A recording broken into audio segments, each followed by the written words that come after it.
It's recording. Thank you. Yep, I see it. Okay, fabulous. All right. Well, good morning, everyone. We're happy to see that you've joined us this morning and that more are joining. That's terrific. We'll go ahead and get started, and we'll just be happy to see anyone else who joins us after we've begun. So let's see. Erin, do you mind going to the next slide?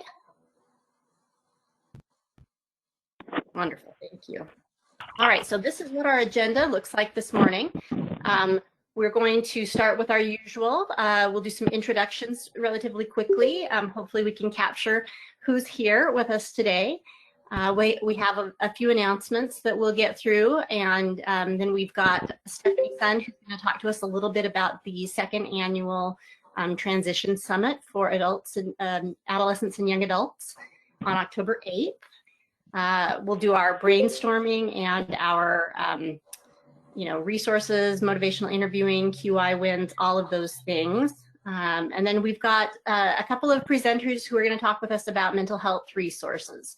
So we're really looking forward to those presentations, those discussions, and then we'll wrap up at 10 o'clock.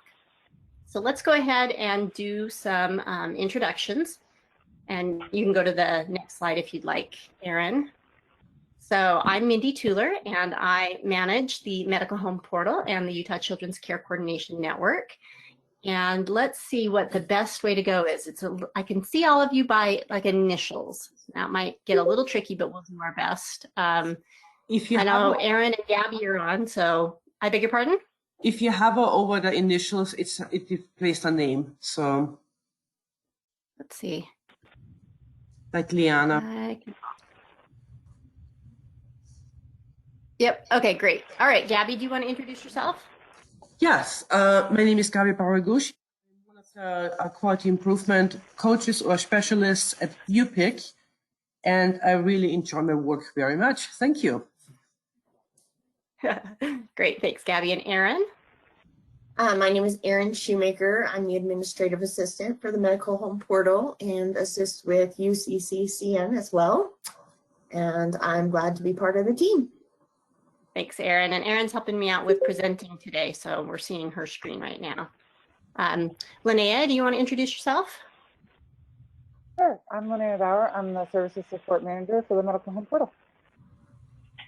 Great, thank you. And I see, oh, things are moving. Oh, looks like Chuck has joined. Chuck, do you want to introduce yourself? Hi there. Sorry, I was a couple minutes late. Yeah, it's Chuck Norland. I'm the Director of the Medical Home Portal. Terrific. And I see someone who is showing up as DRP13. That's me. So Heather, I'm the Medical Home Coordinator for Wasatch Pediatrics in Draper. Hi, Heather. Nice to have you here. Hi. Thanks. Terrific. All right, Linda Stevenson, you want to introduce yourself? Hi, I'm Linda Stevenson. I work for Integrated Services, Children with Special Health Care Needs in Richfield for Central Utah. Excellent. Glad you're here. All right, Sherilyn. I'm Sherilyn Hess. I am the Nurse Care Manager at Intermountain Pediatrics in American Fork. Great. Thanks for being here. Jill Connor, you want to introduce yourself? Yes. Hi, I'm Jill Connor. I'm the Director of Business Development at Shriners Hospitals for Children here in Salt Lake City. Glad to have you. All right. Thank and you. Trisha Lester.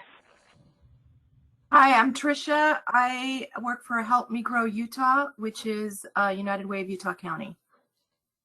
Wonderful. Glad you're here. All right. Janelle Hendrickson.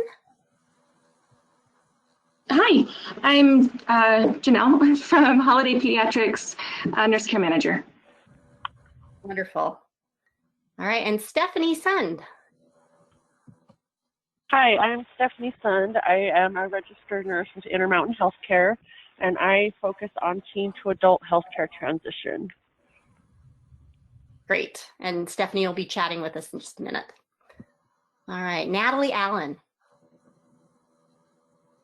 Hi, I'm the nurse practitioner for the Integrated Services Program for the Utah Department of Health, Children with Special Health Care Needs, and my daughter-in-law just got taken in for a C-section, so I might not be paying attention as close as I should this session. Okay, we'll let you off the hook just this one time. I hope it all goes well. Good luck. All right, Brooke Christensen. Hi, Brooke Christensen, care coordinator with Utah Valley Pediatrics in Saratoga Springs. Great, wonderful. Okay, and I see someone with just the name Heidi. I'm wondering if that's our Heidi Bates.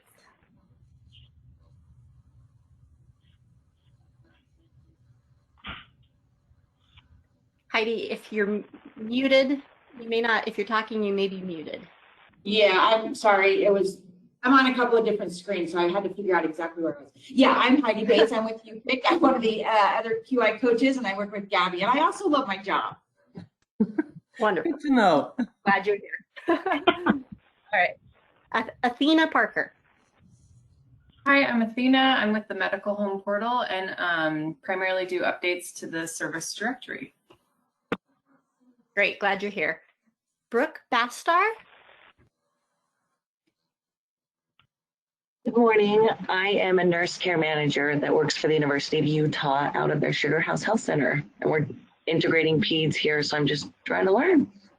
Perfect. Wonderful, welcome. Corrine Romero. I am with the Connector Service. I'm a registered nurse with care manager with the Connector Service at Primary Children's. Wonderful, glad you're here, Corrine. And Walt Torres. Yes, hi, this is Walt Torres. I'm a social worker with Integrated Services Program, which is part of the Utah Health Department. Glad you're here, Walt. All right, I have someone who's just showing up as CSHCN.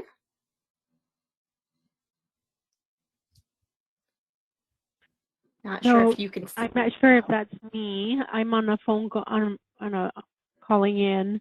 My name is Alma, and I'm one of the nurse care managers out of the Redwood Health Center. Great. Tell us your name again. Alma Estiva. Alma. Oh, wonderful. Glad you're here, Alma. Erin, that's caller number 2, by the way. Alma. Okay, perfect. Thank you. All right. Jade Porter.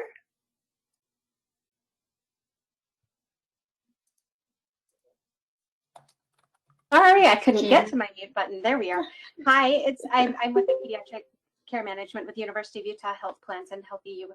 And I have another meeting that starts at 9, and so I am always so sad to just only get the very beginning of this. But I'm glad to have you all here too, or to see you all. Thanks, Jade. We'll take you for whatever amount of time we can. Oh, thank you. Gina Money.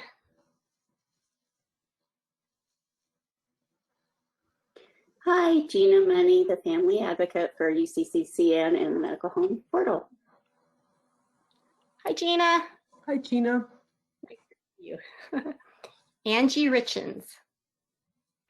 Hi, I'm Angie Richens. I am the Director of Behavioral Health and Case Management for the Alpine Pediatrics Group. Great, so glad you're here. It's wonderful. All right. Oh, one more Gina, Gina Everett.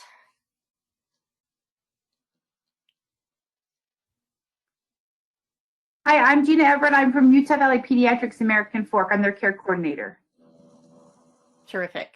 Hi, Wonderful. Gina. All right, we have a number of folks who are on the call, on the phone, and I'm not sure if you're able to tell which caller you are, but if you are, we've already had Alma introduce yourself. If you're on the phone only, would you mind trying to introduce yourself? You could start Katrina with whomever. Jensen. This is Katrina Jensen, Intermountain Healthcare. I'm a project manager with pediatrics. Thank you. Terrific. Okay, and I think that was caller 1. Not quite showing And up. I'm Nikki. I'm a registered nurse and a care coordinator for Busy Bee Pediatrics in Bountiful. Hi, Nikki. Nikki is caller's on. Nice hearing your voice, Nikki.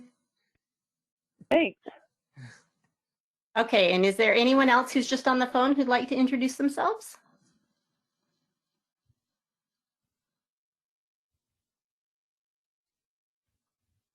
Okay.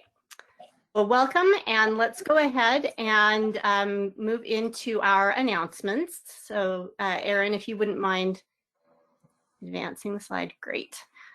So just quickly to let you know that, of course, we're doing things all virtually these days. I can't quite believe that it's August and we're still not able to meet in person, but that's another story, another meeting.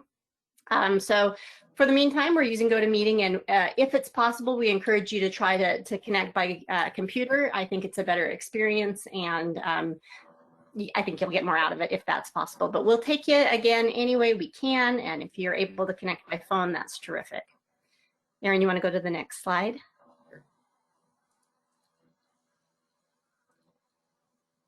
All right, so just a couple quick announcements.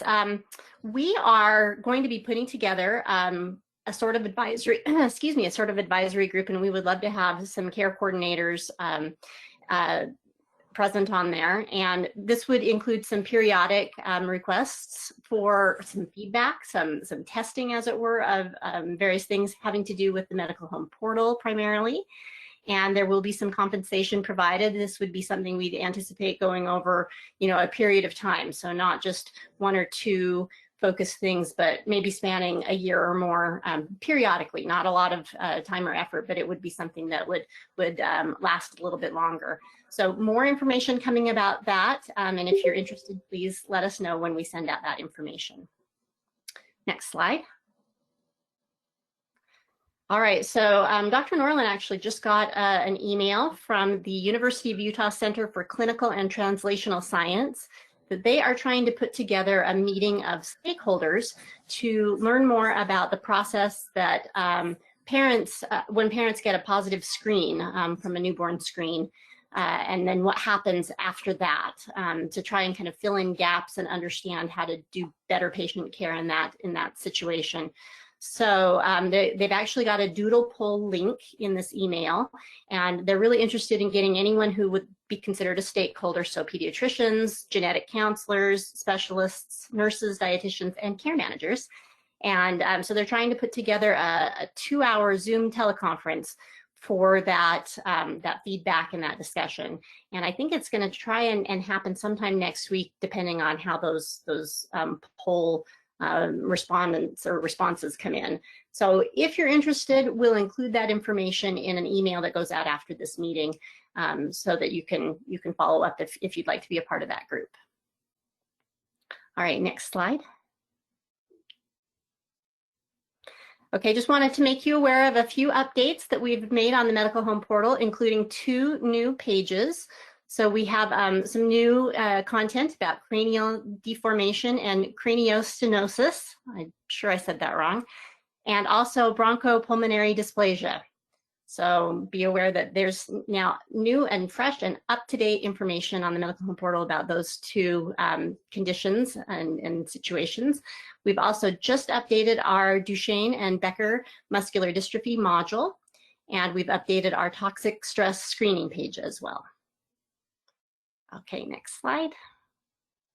All right, and Stephanie, we'll turn the time over to you to talk for just a minute about the upcoming summit. If you'd like, we can make you the presenter. Otherwise, you're just welcome to talk. Okay, yeah, I'm good just talking. Okay. So yeah, my name is Stephanie Sund, and I represent Intermountain Healthcare and focus on teen to adult healthcare transition. We're going to be having our 2nd annual summit this October 8th. Many of you have received a save the date card. I will look at the invitation list here on this meeting and invite those who I have not invited or sent the save the date card to. It will be held virtually, obviously, but the big reason I'm actually here is because I'm asking for in the summit there will be patient panels, teen panelists, parents, and providers. And what I'm asking for is if any of you are familiar with patients or parents who would be interested in presenting on our panel. The panel will basically include 5 to 10 minutes of their transition story, kind of what they've kind of gone through to transition to adult care, how their transfer went. If they haven't transferred yet, that's totally fine if they're just of age. of transition age is fine. And then there'll be about 20 minutes of Q&A just to start the discussion with the patients and their parents. It doesn't matter if the parents are not, or if their patient's not on the panel, their teen's not on the panel per se, and the teen doesn't have to have their parents on the panel, if that makes sense. But just anybody that you think would be a good representation and could speak, semi-eloquently about it. If you have anybody that you find of interest or that is coming to your mind, the best way would probably be for you to reach out to them first and see if they're interested in having me contact them about it. And then you can give me their information at that point. So if you can just, the best way to get a hold of me would be to email me. My name obviously is right there, and it's just stephanie.sund@imail.org. And that's the best way to reach me. And that's about it. Does anybody have any questions about anything related to it? Summit will be held in the morning from about 7:30 to 12:30, with the panelists being around 10, 11 o'clock. And I can give them more detailed information. I can give them the questions that they're really easy panel questions. And I can totally prep them. We would have a little practice session beforehand, a couple days before, to make sure we've worked out all the kinks with the technology and make sure they're all comfortable. So yeah, we're excited. It should be a really good conference and talking about really good information and helpful information to help continue pushing this teen to adult healthcare transition throughout the system. So we're working, we work very closely with everybody throughout the community, not just Intermountain Healthcare. So anyone who is doing transition for teens, we are working with. Great. Thank you, Stephanie. And I think there are probably a number of people who are on the call today who attended the meeting last year, and it was terrific. So Yeah. I'm sure that there are many who will be eager to come back. And then if you didn't attend last time, strongly encourage you to mark that time off on your calendar now. It's really valuable, really. All right. Thanks, Mindy. Thanks, Stephanie. Okay, Erin, you want to go to the next slide? Terrific. Okay, so this is our brainstorming time. If anyone would like to speak up about a difficult case that you're having and you'd like some help, we'd love to see if we can do that. We also want to hear about any barriers you're experiencing, what you're trying to accomplish with COVID-19 in the background, how you're managing. This is your time you can vent, you can ask for help, you can offer ideas and tips. Any new resources that you've come across would be great. Erin, I'm so sorry, but we can see what you're doing on your screen. So I'm so sorry that I've asked you to present this morning, but yeah, if you can try not to be showing other things, that would be great. Thank you. So yeah, if there are quality improvement opportunities that you've seen, or motivational interviewing opportunities, we'd love to hear about those as well. So this time is yours, and I'll just be quiet and let you speak up.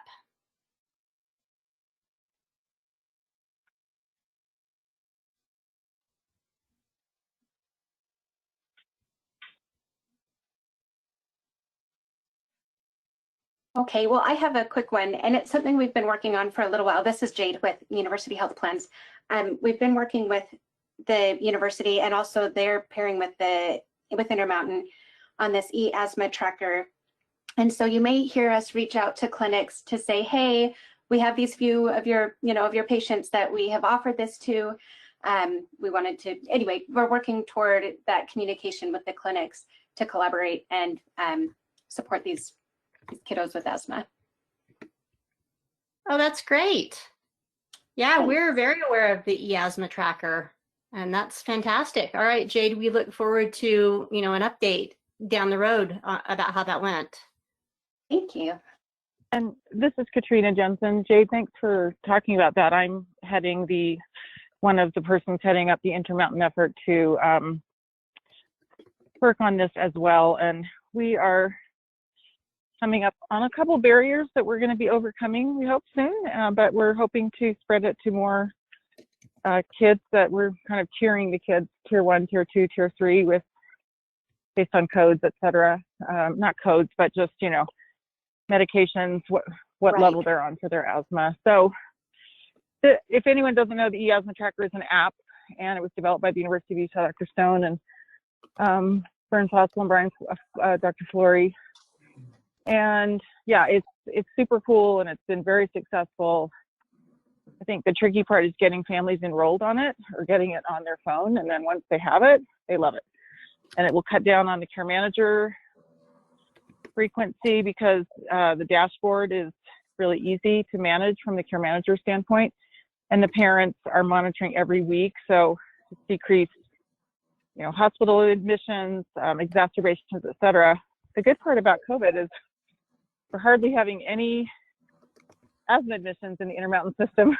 So it's so true. It's a I do double-edged follow sword. that. So that's crazy. Yeah. So thanks for advocating for that. It's great, and we'll all keep working on that to help our children and our families. And on that note, I would like to point out that UPIC is going to start up another asthma learning collaborative, and the e-asthma track is part of that one too. So I don't know if Heidi can talk a bit more about that one. Thank you. Yeah. So thanks, Gabby. I was actually going to touch a little bit on that. So yeah, we're going to be starting our new asthma collaborative coming up. We've sent out some letters. So hopefully by 1st of September, we're going to be starting collecting data, getting clinics enrolled. But the e-asthma tracker is going to be a learning tool that I will be going over and help you get access and things like that. So yes, I am the main QI coach for the asthma tracker and the asthma collaborative program. So if any of your clinics are interested, we also offer MOC Part 4, and you'll be working with me, and I'm sure Gabby, because she's amazing. So just let me know. Terrific. That is great. Yeah, there's so much bad air right now too. I have been thinking about people with asthma and how this heat and this bad air is affecting everybody. So timely. Thanks, everyone. Thanks so much. All right. Anyone else have anything they'd like to bring up?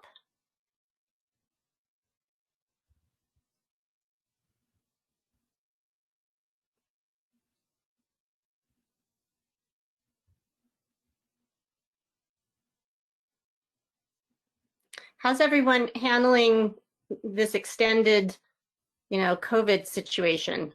We just heard that it's a double-edged sword with hospital admissions being down.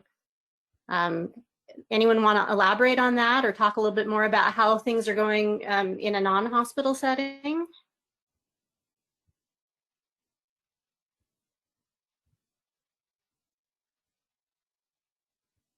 Well, I can just clarify that comment too. This is Jade again.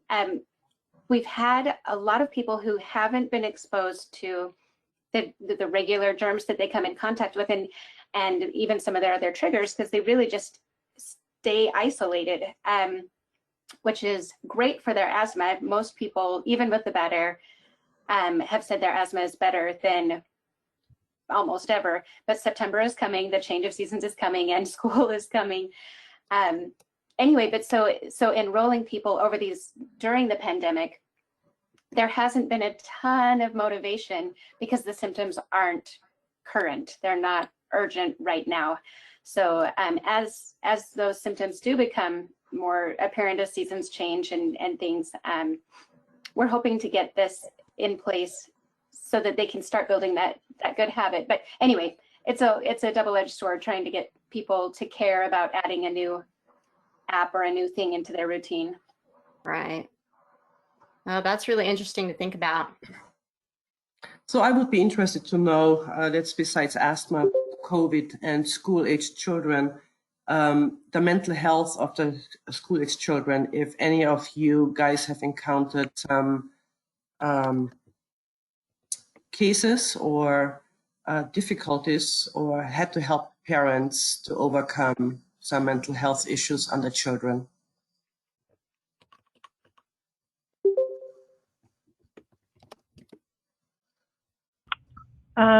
This is Heather from Draper, Wasatch Pediatrics.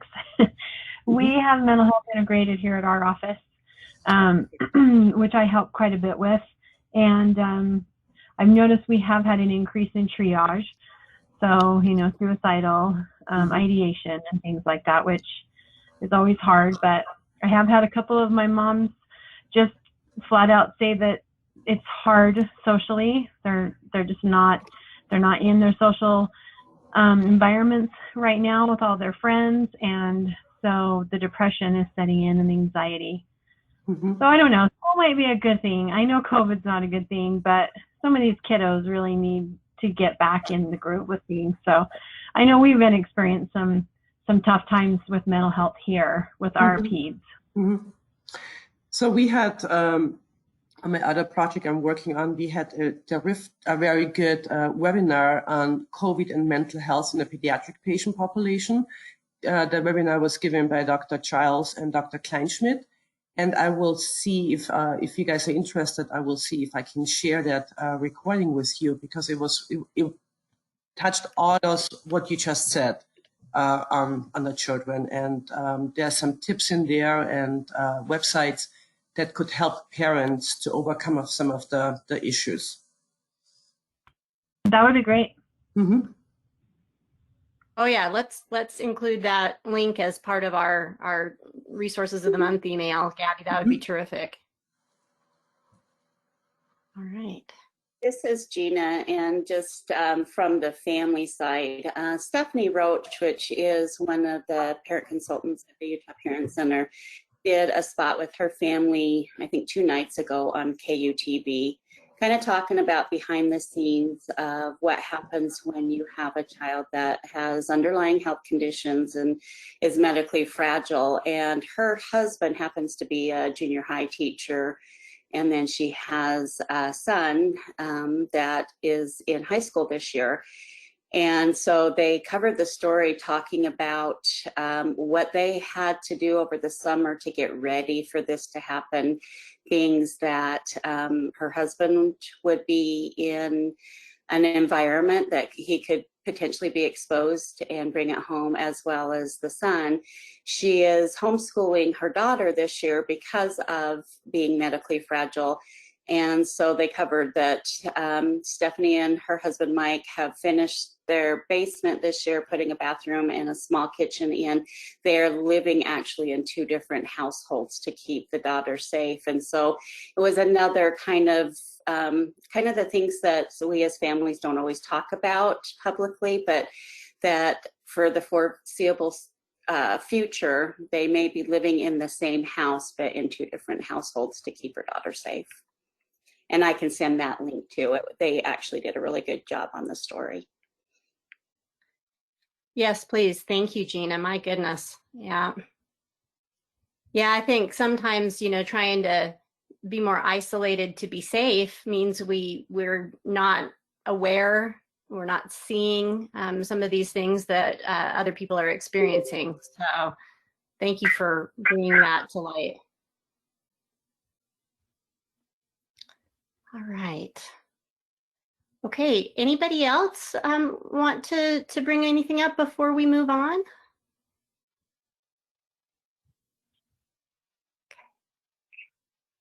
All right, Erin, you can actually go 2 slides. Great, thanks. Just wanted to remind you that on the Medical Home Portal, we have a COVID-19 content page that has a lot of links to information that we think are, you know, relevant for children and youth with special health care needs and the people who care for them.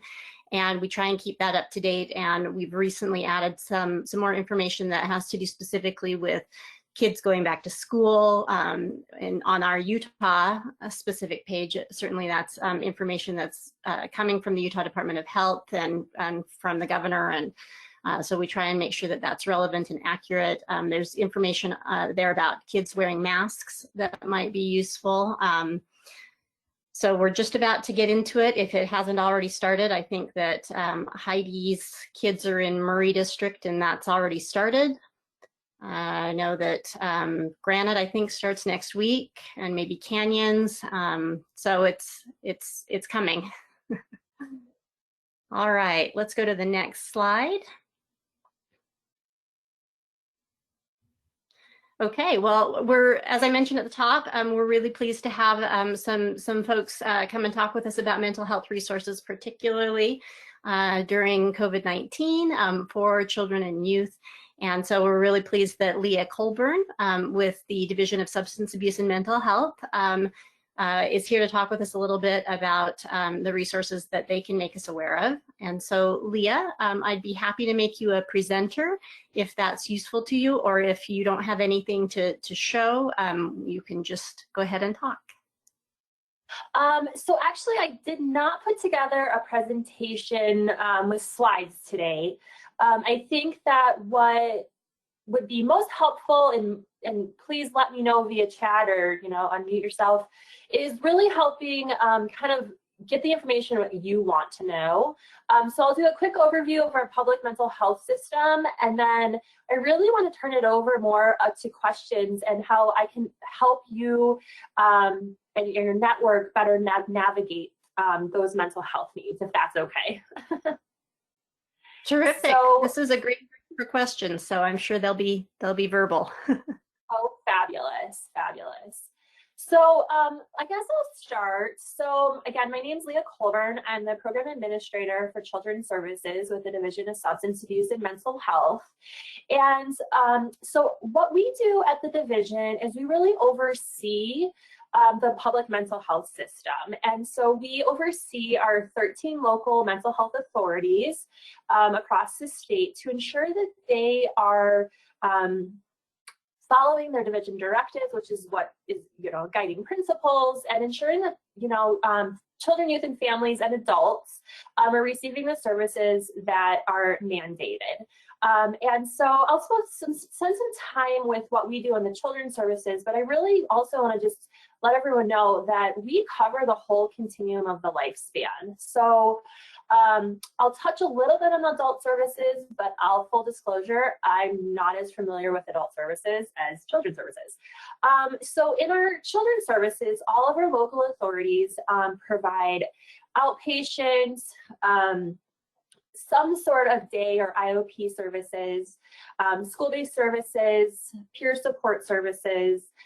They also work either at their local authority or contracting with other agencies or other local authorities for residential. And then a lot of them work directly with a number of hospitals for acute inpatient.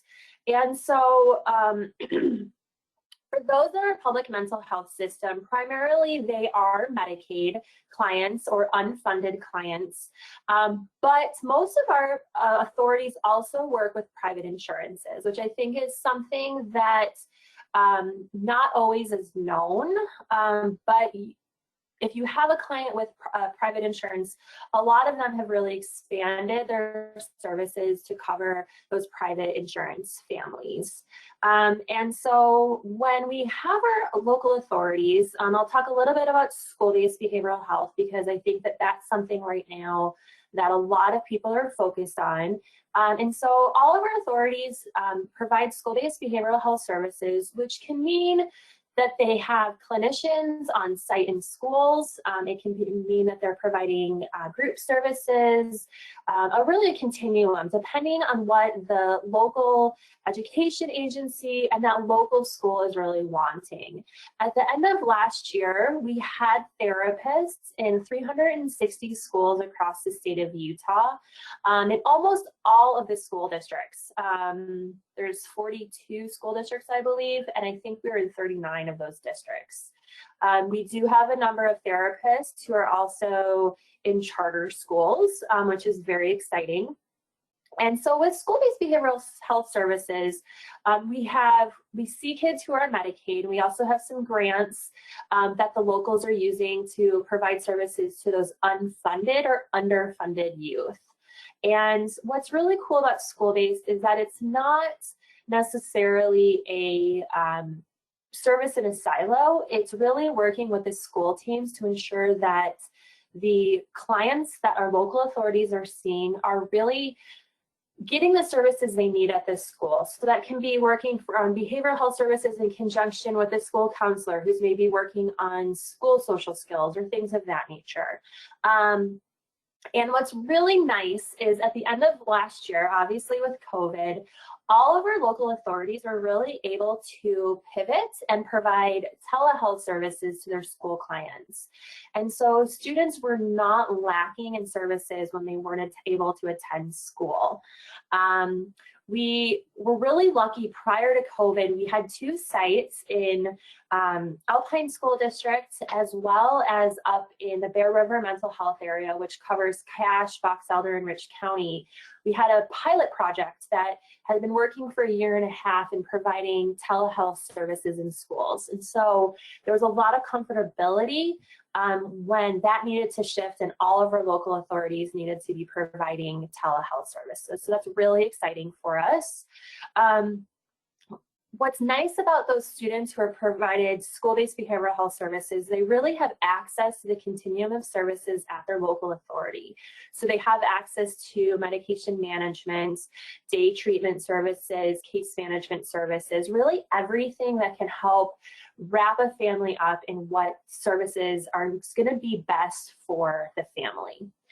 In addition, all of our local authorities have persons who provide family resource facilitation or peer support.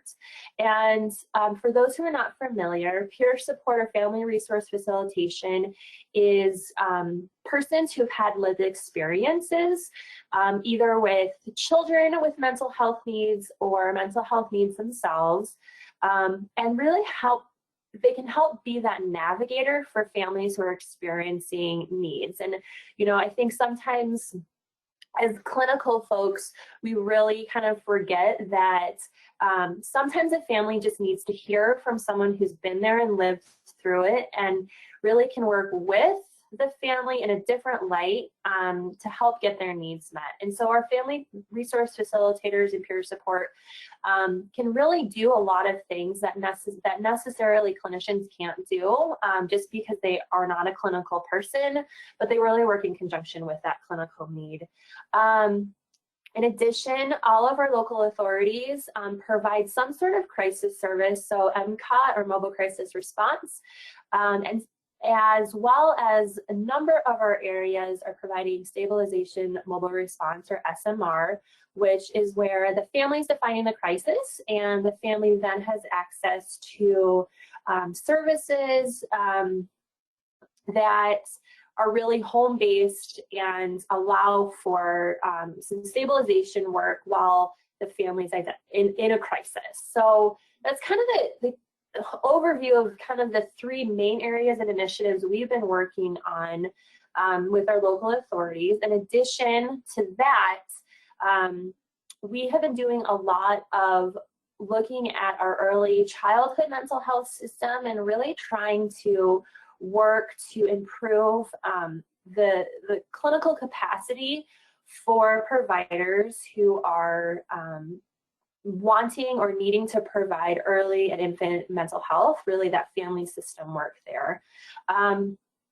As well as, pardon me, really trying to look at how we can better support and really push our local areas to better support that youth in transition age group. So we actually have a team at the division who is solely focused on youth in transition, so that 16 to 26-year-old range, and really helping these young adults transition into adulthood in a really smooth fashion. What we know is that oftentimes the adult to child or the child to adult system is not always communicative, and a lot of times kids get lost in that transition. So we actually have a team dedicated to that work. So that's really an overview of the children's system. In our adult system, we provide, our locals are providing everything from mental health services, SUD services, services for older adults, really the continuum there. And I think it's really important to recognize that when we're working with kids, of course, that family system is important, and knowing that our local authorities can not only work with the child, but also the adults or the parents in that family, I think is a really important thing to recognize and know. Let's see here. I'm just trying to look at my notes here. Any questions so far?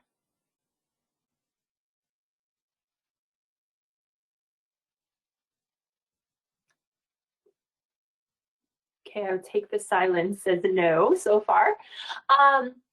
Something that we have been really recognized in our public mental health system is we've been talking about COVID and changes with families is, I don't know if you guys have recognized this, but we have a number of families who have lost their jobs and thus their private insurance. And so we have a lot of families who are needing to now apply for Medicaid and navigate the public mental health system for the first time, or their salaries have changed and they can qualify for double coverage with their private insurance. And so that's something that we've been continuing to have conversations with our local authorities, as well as the community partners that we work with, to really help have conversations with the families about their insurance coverage, because we really don't want kids to go without insurance, especially in this time, of course, for medical reasons, but also too when they need to access mental health resources. So that's really been a push that we've been doing with our local authorities, just to ask those questions related to insurance and changes in what's happening in the home. Let's see here. I think I've kind of covered the general public mental health system for children, as well as kind of some of the things that we've been focused on with insurance. I'm going to kind of turn it over to you guys and ask what do you guys want to know, or what questions do you have related to the public mental health system or the Division of Substance Abuse and Mental Health. And if there's areas that you have run into barriers with, I'd love to address those so that we can really work better as just a child serving Utah system.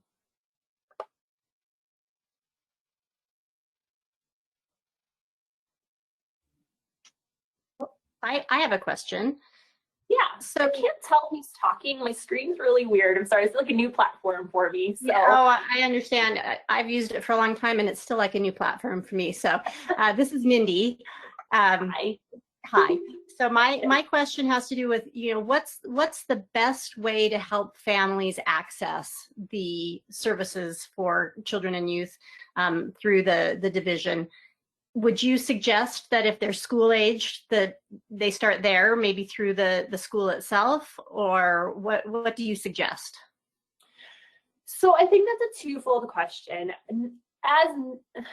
Because not every school doesn't have a school-based behavioral health clinician from our local authority, I think you could run into roadblocks if you were to reach out to the school and say, hey, I've got this kid and I'd like them to get into school-based services.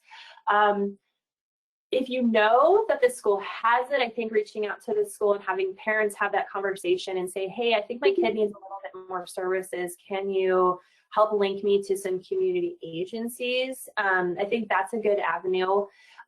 If you were to contact the local authority directly, that's always a really great approach. And so if you go to the division's website, dasama.utah.gov, there is a list of all of those authorities, and I can actually send you after this the contacts for the children's coordinators, so that you guys can reach out directly and say, hey, I have a client who needs some services, how can we get them in? And sometimes just having that warm connection can really help move the process along. So, and with the schools, I think it's really fascinating that schools, by some sort of rule, have to offer a few options for mental health services. They can't just say, hey, agency one is the only one available. They have to offer options. So just being able to know what's in your community, I think, is really helpful as well. Does that answer your question? Good. Yes, I think so. And the contact list would be super helpful. I don't want to speak for our care coordinators and the folks on the call, but I think that often being able to help with a warm handoff and knowing who they're helping, the families that they're working with, knowing who they're going to be connected with is something they want to do and something that's really helpful for those families. Yeah, I think too, just something to recognize is that oftentimes families who have Medicaid may have had experience as well with the local mental health authority, either good, not so good, or, I don't want to go there. And so I think that as a care coordinators, you're kind of building relationships with the care coordinator for the locals in your area. You're able to help that family again, navigate a little bit better, especially if that family is like, hey, I've had an experience with the local authority like 5 years ago, and I don't know if I want to go back there. But being able to have relationships can really help with that warm handoff as well. Definitely.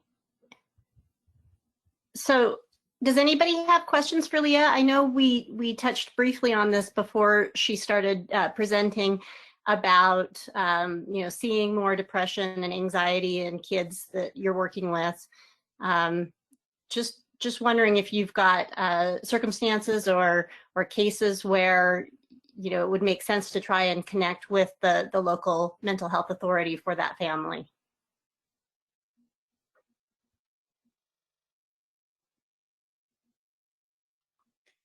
Hi, this is Gina, and I'm just wondering, is there alternative ways for, and I don't know if many of the mental health providers are going back to, face-to-face, which I know some are, but we have heard that many of the kids that were in services, once they went to like telehealth or telemed, they kind of refused. And part of it was because they didn't have the privacy, because the kids were, or the parents were in with the kids, and made it so that the kids really couldn't talk about what they needed to. So has there been, do you know of any creative or alternative ways so that these kids can still seek the services that they so desperately need, but in ways until we're back at someday past COVID?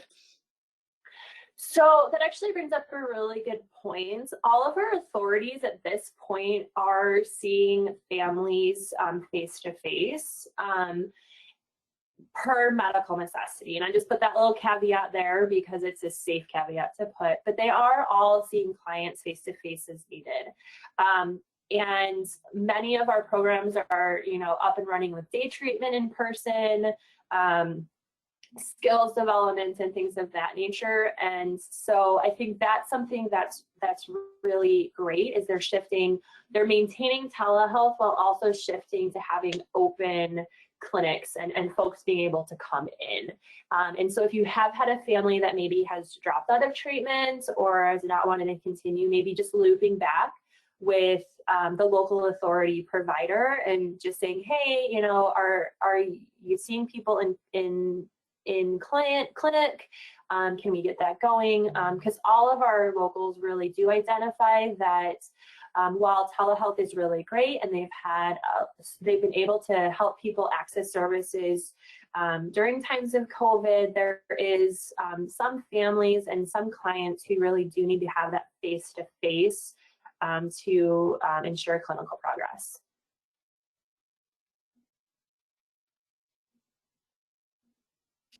That is good to know. Go ahead. I was just going to say that we have actually, we're doing both. So our psychologists are seeing they're doing telehealth and in person, but we have noticed that we've had to actually hold our patients and parents a little more accountable with telehealth. We've had to have them sign a contract, if you will, because we're running into issues with parents not being properly dressed, patients trying to do telehealth laying in their bed when they're not awake. So I do think that some of it is definitely taking a toll with them being at home, and then you get them doing telehealth then is somewhat not as successful because we can't get them to comply with being alert and awake and get your child up and please have clothes on and, you know, don't show up with no shirt on. And we have, and it's been more than one time. So we've had to have them sign contracts with us for that. And can I ask who you are, caller 5? Oh, sorry. That's, it's Heather with Draper, Wasatch Pediatrics. Okay, great. All right. Well, Heather, that is really interesting. Yeah, we've encountered it several times, and yeah, it hasn't been very good. Our poor psychologists get on online, and all of a sudden it's like, oh, okay, you might want to put some clothes on before we begin, or get your son up out of bed and make sure he's awake before we start. So interesting. It's been interesting. You know, it's an interesting kind of place we're in, right? When we have people who traditionally, we're inviting more people into our homes, right? And so I think that there's that comfortability of, you know, we're having people come into our homes, but maybe we're not really thinking of them in that professional way. So everything's very different with telehealth, right? We all get a peek into everyone's lives that way. So I know that when I was getting on the call previously, there was a little conversation about parents' mental health and their needs. So through the division, we have an app that we have purchased contracts for, or licenses for, really for every Utahn. It's called My Strength, and I can send that to you as a follow-up email. So the My Strength app is a really great app. It has evidence-based content on it. So it's using tenets of CBT and DBT and other modalities. And a person can sign up for it for free. They can have it on their phone, and it's going to walk you through just some self-help and self skills, I guess. And so that's really a great resource if you have people 13 and up who maybe need a little bit of support. Maybe they're not ready to do therapy at this point. They're not ready to engage, but they do want some direction, some support. So the My Strength app is a really great app, and Wendy, I'll send that to you after as well with the link. And again, it's a free app for everyone in the state of Utah. So that's a really great option. And then I also will just mention, and I'm sure Tamara will mention as well, the emotional relief line that Intermountain has. So I'll just kind of tease that and let Tamara talk about it at one point. And yeah, I think that's really it with the public mental health system. I think it's just important to note that if you guys have questions, aren't sure how to get people in, or hitting barriers, please feel free to reach out to us at the division, and we can help kind of work with you guys to help kids and families get into services, because that's really our goal, is, you know, helping families receive the right support at the right time. And so we're always available. Oh, that's great to hear. So yeah, Leah, if you wouldn't mind providing the appropriate contact information for whether it's you or someone else at the division, I know that will be greatly appreciated. Not a problem.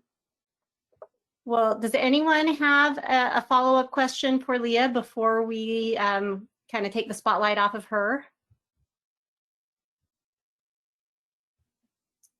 All right, Leah, thank you so much. I'll watch for those links and those lists that you'll be sending me, and we'll make sure that those get disseminated out, and I know that people will be using those.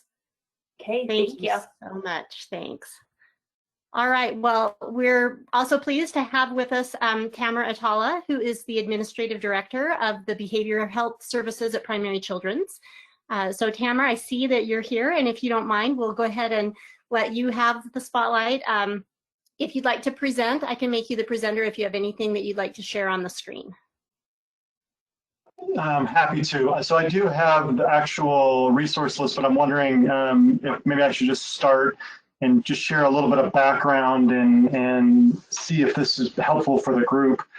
My role specifically, as there's been a fair amount of structural change within Intermountain Healthcare, is really a focus on community-based services and to think with regards to the pediatric behavioral health service line. So although I'm anchored at Primary Children's, we're really thinking about the, now for us, the tri-state area. So obviously Utah being the big one, Idaho, and now Nevada. So one of the things that's been a real challenge that's been identified, and I think folks on the line will certainly recognize this, is the idea that, first of all, behavioral health historically, from the perspective of a primary care provider, frankly, tends to be a black hole. And so referrals may go, and we're, pediatricians aren't sure exactly what happens. If they've got integrated practices, they're able to provide some support, but not some of the specialty support. So that's one of the challenges. The second challenge is something, again, that this group can probably relate to, is the reality that access is really, really challenging. So you hear about that often. So as we dove in to understanding what are the contributing factors to access, and also kind of navigation. There's there's a great deal of complexities, but our goal was like, how do we try to at least mitigate some of those complexities to help support the patients that you're caring for? And so we partnered with our colleagues through our medical group, as well as through a project and a collaboration referenced as the Mental Health Access Initiative. And this was really getting many pediatricians together and really thinking about, what are the greatest challenges?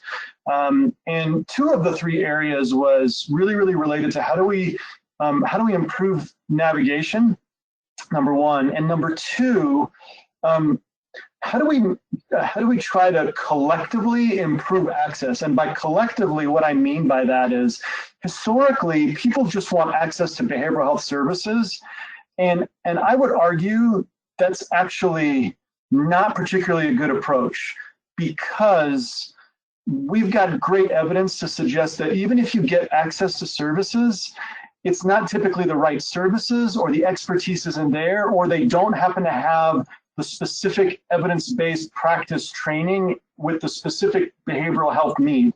So if someone isn't trauma-focused trained, for example, and they're treating anxiety, the approach would actually be contraindicated. And so what we actually see is a lot of failures that happen in care.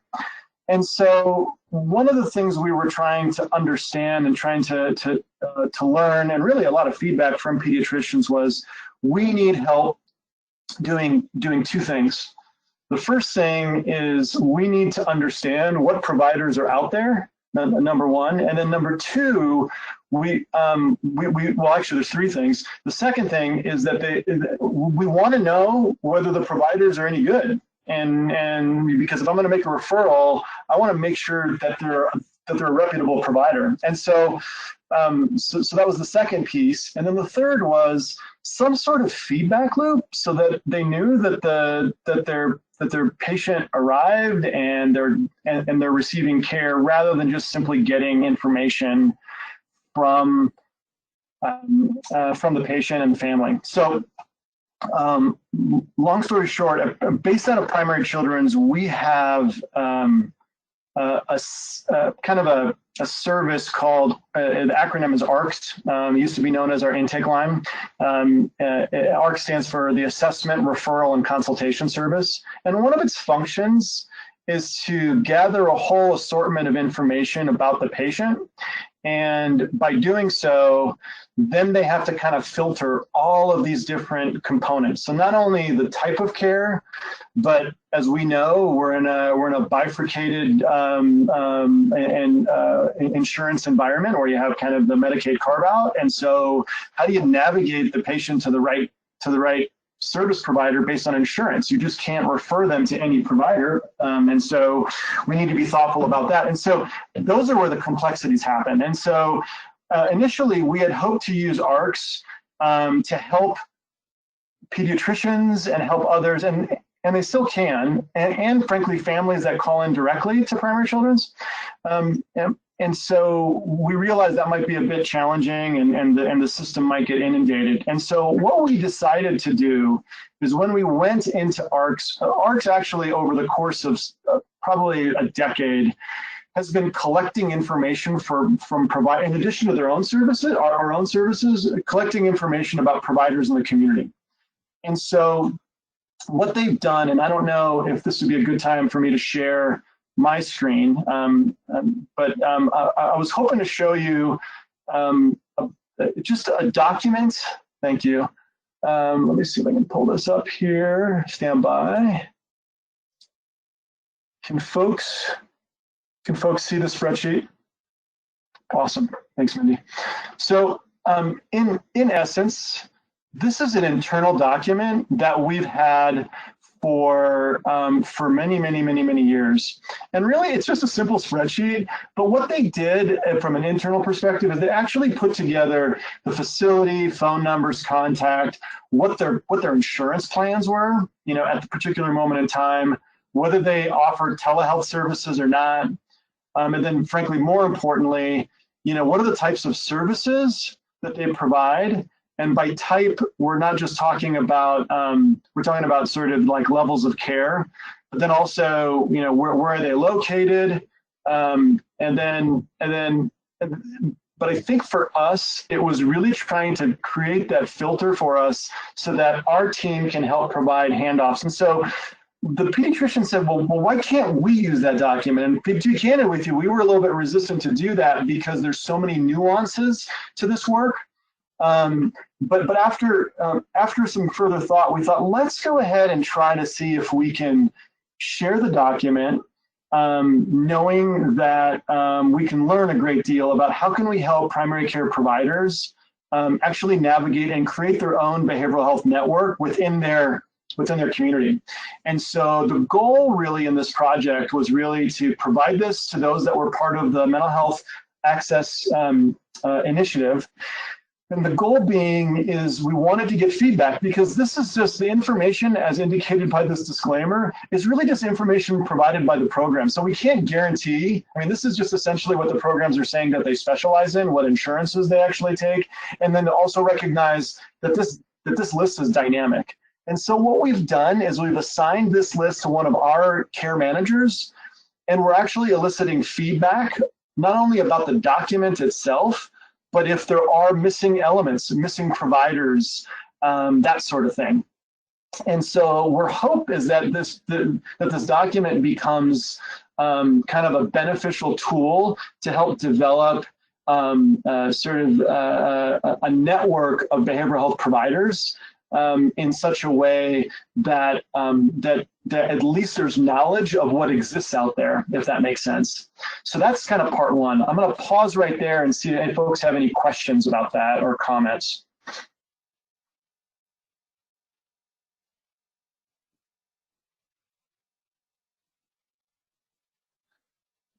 So if there aren't any comments, I wanted to add another component. What's great about this, frankly, is not so much the tool itself, but it's actually the interface that we have between our ARCS team and all of these pediatricians that are all over the state of Utah. And what's been beneficial is for them to actually give us feedback. And they're still learning the tool. We just gave this to them, I want to say a month or two ago is all.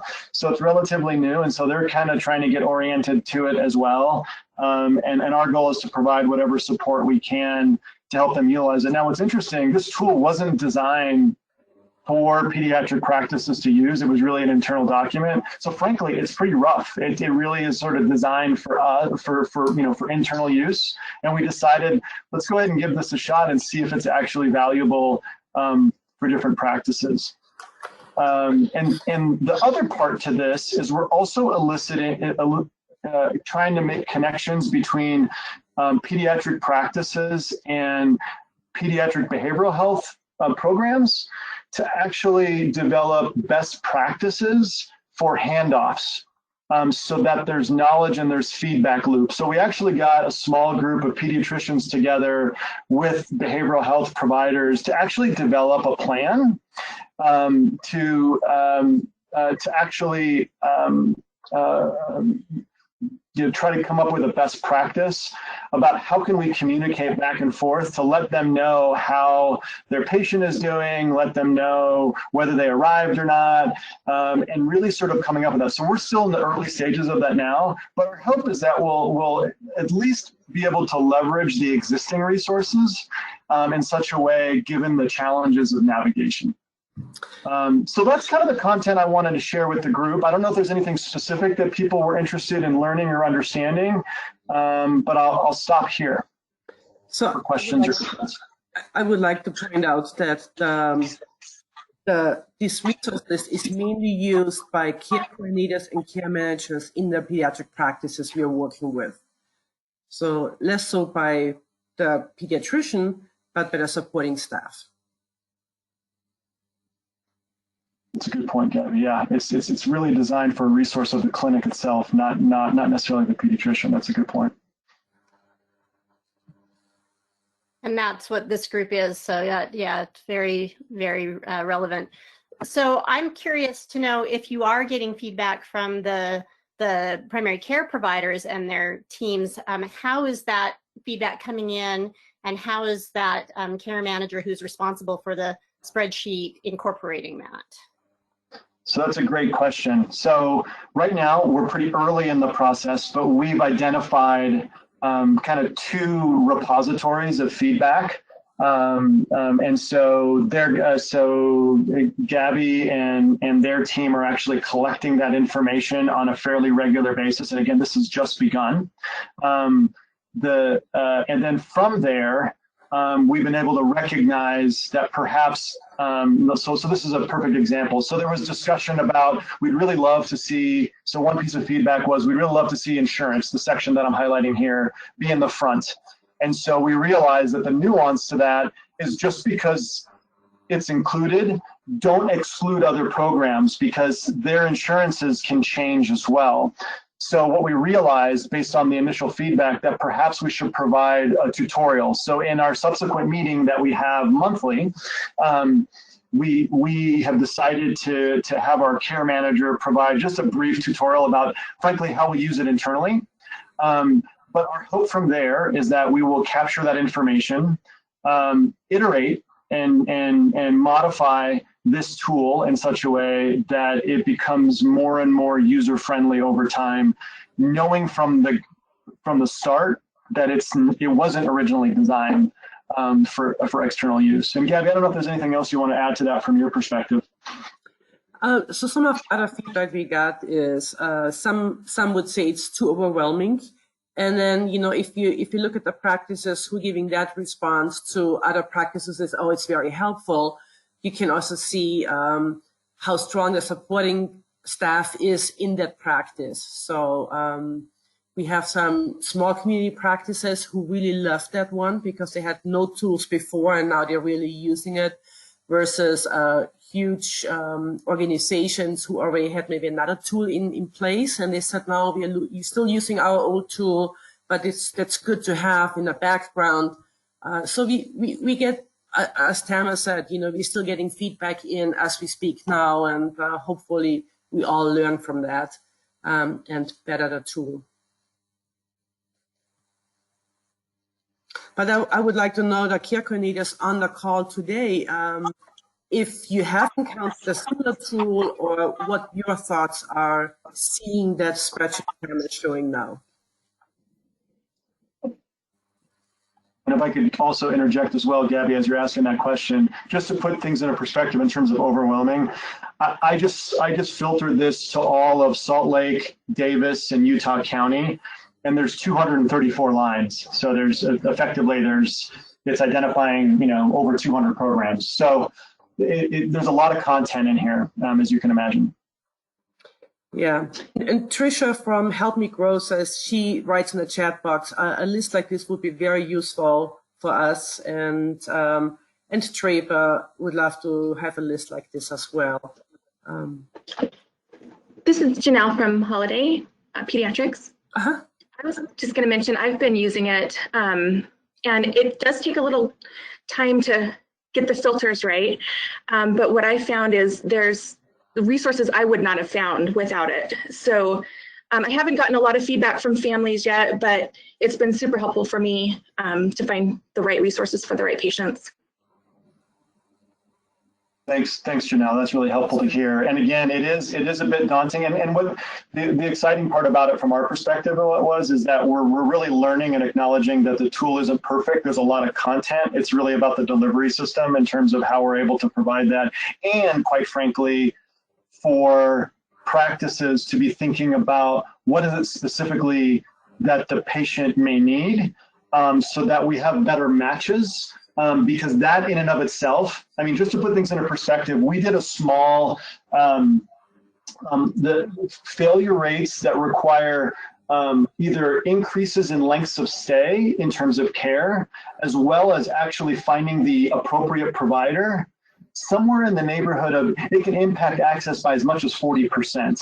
So you can imagine that in some ways, this process of actually linking them to the right service the first time actually is a strategy not only to improve care, but actually is an active role in improving overall improving overall access, because in some ways we're getting them the right service. We're more likely to get them the right service at the right time rather than connecting them to service after service after service.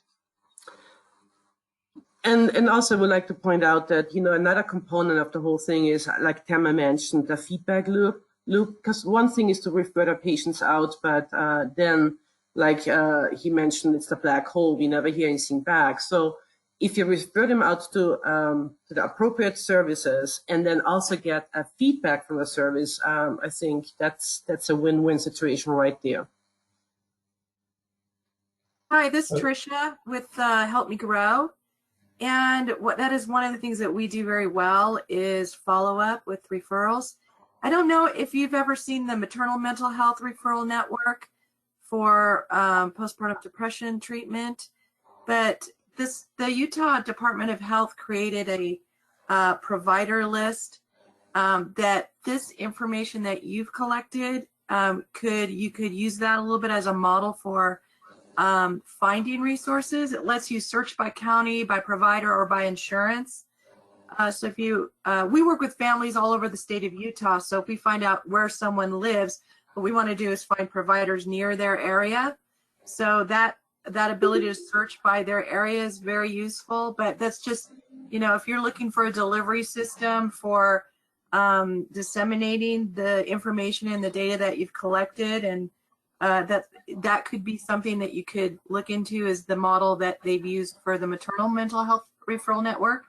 There's also a list created by the health department for autism evaluation providers, which is very useful. But I'm really excited about your information, because one of the things we get at Help Me Grow a lot is people asking where they can take their child for a general mental health evaluation, not necessarily autism. And the list that we have that we've been kind of working off is the autism list, because they will sometimes do both things. But this is what you have here is much more comprehensive and would be very valuable, in a way that we could access to, disseminate to our families that we work with. That's helpful to hear, and I love your recommendations to sort of look at the delivery system.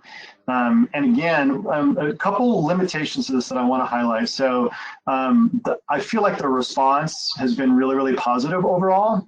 I think the reason why we're exercising a bit of caution is because the limitation is really in the maintenance and the updating and ensuring that there's actually a resource dedicated to maintaining it. And so what we're thinking about is really creating a collective group of individuals. So for example, if something isn't on the list, for example, and you happen to know about it, to get that information back so it remains dynamic.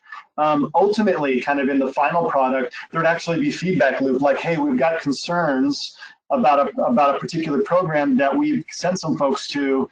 We also we're developing a pediatric behavioral health collaborative of actually behavioral health providers, so that our relationship is such that we've agreed that if there's any feedback or any concerns, we'd actually float that back their way so that they're at least aware that they're receiving some negative feedback, in the attempt at just being truly transparent about the work that's happening, so that it's not so much, the document itself and the list is really, really fantastic, but what we're interested in is creating this sort of dynamic, evolving product that requires some energy, but we're thinking, can we do that in a collective way so that it maintains? Because we've had lists for years. Insurance companies provide lists, and I don't know for others' experiences, but we all know that those insurance lists become incredibly dated. Folks close their practices, and so things change very, very quickly. And so we're trying to think of, in addition to just the content, but just what is the strategy we're going to use to maintain it? Because that's really been the ultimate challenge for us. Tamara, this is Chuck Norland. Thanks for all your work on this. This is outstanding. I'm wondering, and I might have missed this, do you get down in terms of types of services down to the level of, well, we have a provider who's particularly interested in or limits their practice to this age group or this specific problem? Yeah, it's actually limited by not only program, but limited by, or it actually, I shouldn't say limited. I would reframe that. It actually highlights what their expertise is if they want to identify expertise. I'm trying to see if I can find it here, but essentially, there's the type of services, and if I kind of go further, let me see. There's actually an info sheet for us. We can search by types of services, and we can also search and refine that to actually include, let me see if I can find this. It'll actually include like certain types of therapy. So for example, cognitive behavioral therapy, for example, CBT, or need of case management, couples therapy. So I can drill down to that level in terms of type of services. What I'd ultimately love to flip this around is actually to highlight specific behavioral health needs.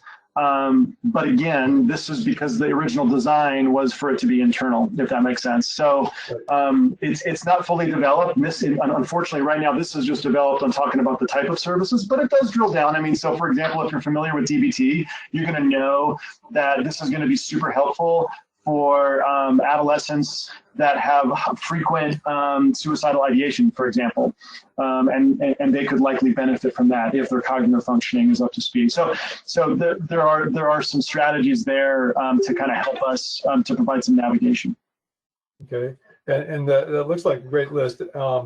And age groups. I mean, if programs limit themselves, you've got like junior, senior high. Okay. Yeah, those are identified as well. Those are identified as well. And again, it's not perfect, but it's kind of if you will, it's sort of a starting point for us, I guess. And with the ultimate product of it actually being super user friendly on the 2 pediatric practices. So a lot more to come, I think, with this. Yeah, looks outstanding. Thank you very much.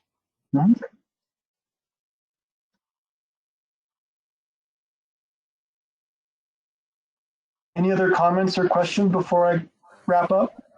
I got this, Chuck, again. I guess I've got one more. So as you prepare to use this externally, would you be going back to find out about the kind of that in-network column, kind of to broaden that, to make it clear which what all insurance companies are covered?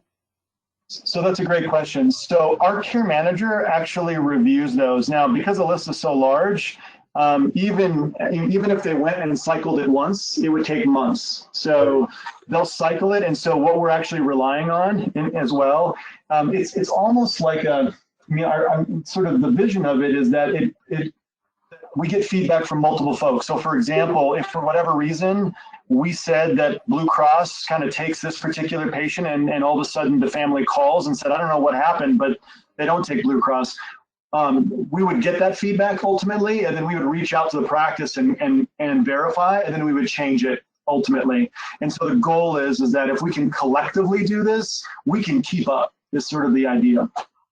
I definitely think crowdsourcing would help a lot. And the next call I'm on in 9 minutes is with UHIN, the Utah Health Information Network, which is working with insurance companies to provide information on contracted providers. So if that moves forward, it's been a number of years in the works, but it sounds like it's got momentum now. If that moves forward in an effective way and insurers are able to provide timely information about contracts, that might help inform this a fair amount. That's great feedback. I appreciate that. And I'll be curious to kind of plug in and see kind of what the work that they're doing. These are some great ideas and feedback that many of you have provided me. So this has been really helpful for me as well.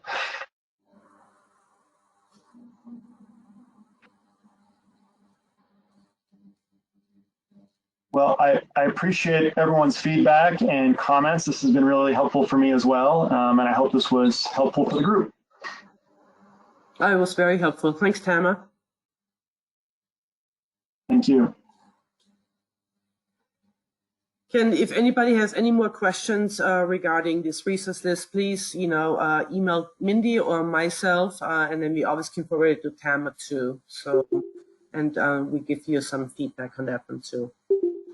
Thank you so much.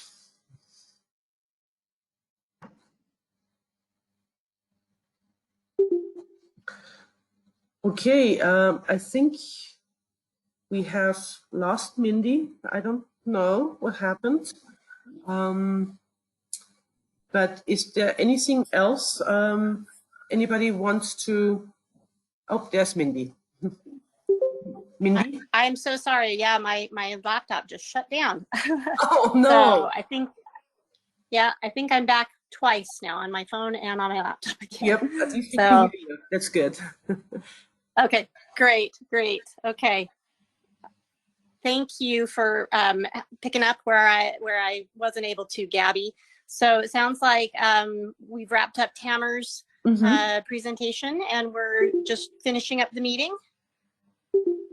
Yep. Okay, great. And I'm not sure. Oops, we had some feedback.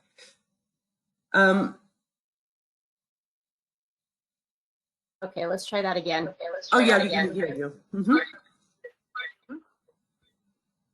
I know what the problem was. I was on 2 connections, so I was echoing. Okay, great. So can we get back to Erin's screen and see just the last slide? Not sure if I need to do anything for that. Erin should be able to log to show it. Can you guys see it? At any rate. Yeah, no, we cannot see it. Nope, not yet. Okay, I need someone to make me a presenter. Oh, here we go. There we go. I got it. There we go. Okay. And it's not that big a deal. Just wanted to let folks know that our September meeting, our plan is to be talking about IEPs and 504s, which is what we try and do around this time every year. Although this is a slightly different year, so it will be quite interesting since we'll have had a number of weeks where school is underway in some form or fashion.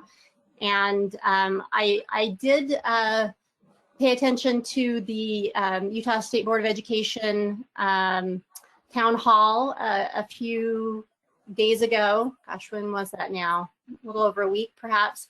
And they pledged that, anyone with an IEP or a 504 plan would be getting individual attention, and that they're really going to try and step up and make sure that those gaps are filled. So it'll be really interesting to hear what people have heard or experienced firsthand in terms of their children or those that they work with. And we'll hope to have a really good meeting around school services and those kinds of things. Thank you everyone for joining us. We really appreciate it. Sorry for some of the technical difficulties today, and we sure appreciate our presenters. We'll have great information that we'll be sending out to follow up on, and stay safe, stay healthy, and we'll see you next month. Yeah, thanks, Mindy. Great. Thank you. Cindy.